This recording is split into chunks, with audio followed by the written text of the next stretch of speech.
तो दोस्तों जिस तरह से आपने मेरे पिछले वीडियो में देखा था कि अंडर ग्रेजुएशन प्रोग्राम के लिए किस तरह का सिलेक्शन प्रोसेस होता है, तो इस वीडियो में हम देखेंगे कि पोस्ट ग्रेजुएशन प्रोग्राम के लिए सिलेक्शन प्रोसेस कैसा होता है, किस तरह से हम तैयारी करें।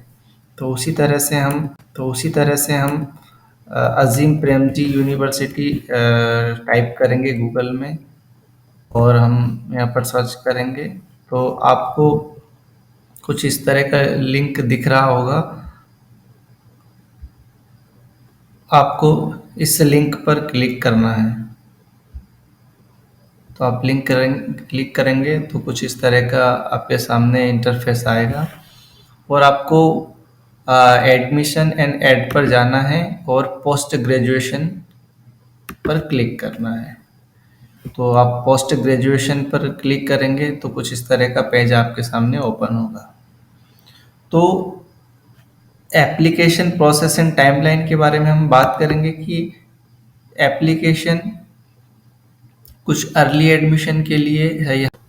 जो अर्ली एडमिशन के लिए जो लिंक ओपन हुआ था वो अक्टूबर 2021 को एप्लीकेशन ओपन हुआ था और 18 दिसंबर को क्लोज हो गया। उसी तरह से उसका एंट्रेंस टेस्ट 2 जनवरी को था और पर्सनल इंटरव्यू फरवरी में है और इसका जुलाई 2022 से इसका एकेडमिक सत्र शुरू हो जाएगा। तो दोस्तों अभी हम देखेंगे कि अभी का जो रेगुलर एडमिशन है उसका इम्पोर्टेंट डेट कुछ इस तरह से है। तो आप देख रहे हैं कि एप्लीकेशन इसका ओपन है अभी और फरवरी 28 तक जो उसका लास्ट रहेगा। 13 मार्च को इसका टेस्ट है, मतलब एग्ज़ाम है और अप्रैल में इसका पर्सनल इंटरव्यू होगा और इसका एकेडमिक ईयर जो है वो जुलाई में शुरू होगा। तो यहाँ पर पोस्ट ग्रेजुएशन प्रोग्राम के लिए आप देख रहे होंगे कि कुछ कोर्स ऑफर किए जा रहे हैं, जैसे M A education, M A in education, M A in development, M A in economics और M A in public policy and governance, LLM in law and development. तो पोस्ट ग्रेजुएशन के लिए असीम Premji university में ये सारे कोर्स आपको offer किए जा रहे हैं।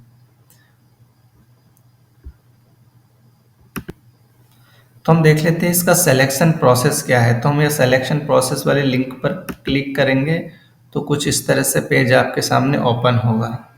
देख रहे हैं कि सिलेक्शन प्रोसेस है, उसमें एंट्रेंस टेस्ट और पर्सनल इंटरव्यू दोनों उसमें शामिल है।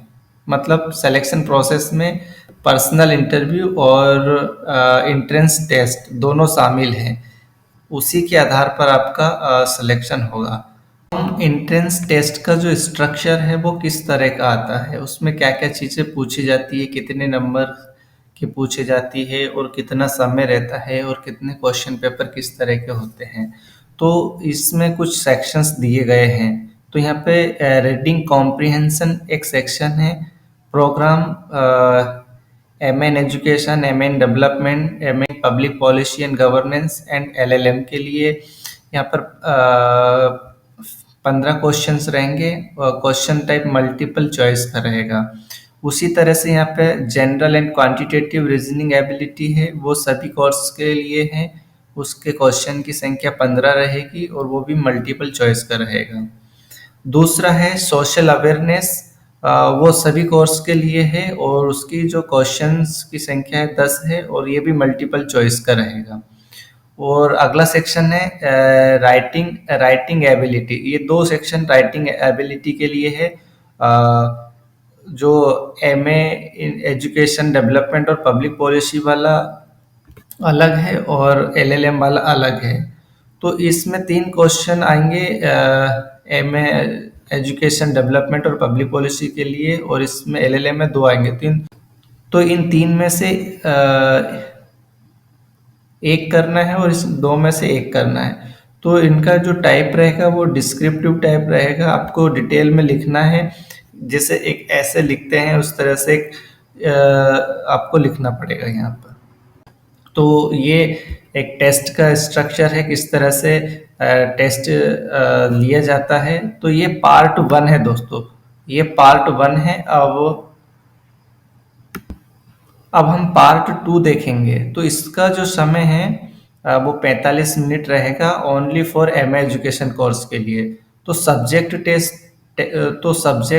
टेस्ट में mathematics, science, social study, language and early childhood education के यहाँ पर लिंक पर आप क्लिक करेंगे तो प्रीवियस ईयर के जो पेपर है और आने वाला जो पेपर है उसका जो सैंपल है वो आपको यहाँ पर इन लिंक पर क्लिक करने से आपको दिख जाएगा। तो इससे आपको एक अनुमान हो जाएगा कि किस तरह के इसमें क्वेश्चंस पूछे जाते हैं।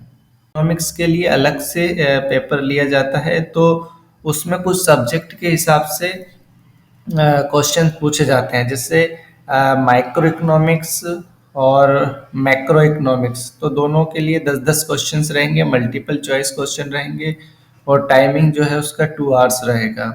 क्वांटिटेटिव इकोनॉमिक्स के 10 क्वेश्चन रहेंगे, Indian economic and political economic के 10 क्वेश्चन रहेंगे। तो ये सारा मल्टीपल चॉइस वाला क्वेश्चन रहेगा और उसका समय 2 आवर्स रहेगा।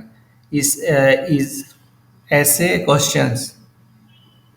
क्वेश्चंस एक है जिसमें से 2 out of 2 questions to be written, 1 hour का समय रहेगा। मतलब एक ऐसे आपको लिखना है जिसमें 2 क्वेश्चंस रहेंगे अलग अलग, तो उनमें किस तरह से उन्होंने पूछा है उस तरह से आपको लिखना है, और उसका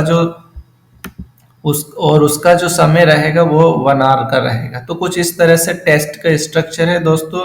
और यहाँ से आप यहाँ से सैंपल पेपर कलेक्ट कर सकते हैं। यहाँ पर 2019, 20 और 21 तीनों ईयर के सैंपल पेपर यहाँ से आप देख सकते हैं।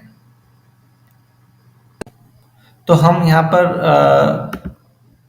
यहाँ पर फीस एंड फाइनेंशियल एड पर देखेंगे कि इसका फीस स्ट्रक्चर कैसा है, इसमें फ़ी किस तरह से ली जाती है। तो हम इस लिंक पर क्लिक करेंगे तो आप यहाँ पर देख पाएंगे कि फीस स्ट्रक्चर कैसा है। जिस तरह से मैंने पहले वीडियो में बात की थी कि जो अजीम प्रेमजी यूनिवर्सिटी है वो हर अगर बच्चे की जो इकोनॉमिक कंडीशन अगर वीक है, जिसकी वजह से वो अच्छे कॉलेज में पढ़ नहीं पा रहा है, तो उसको ध्यान में रखते हुए यूनिवर्सिटी उस बच्चे को tuition fee and accommodation fee scholarship के रूप में देता है। तो हम देखेंगे कि फी का यहाँ पर स्ट्रक्चर कैसा है।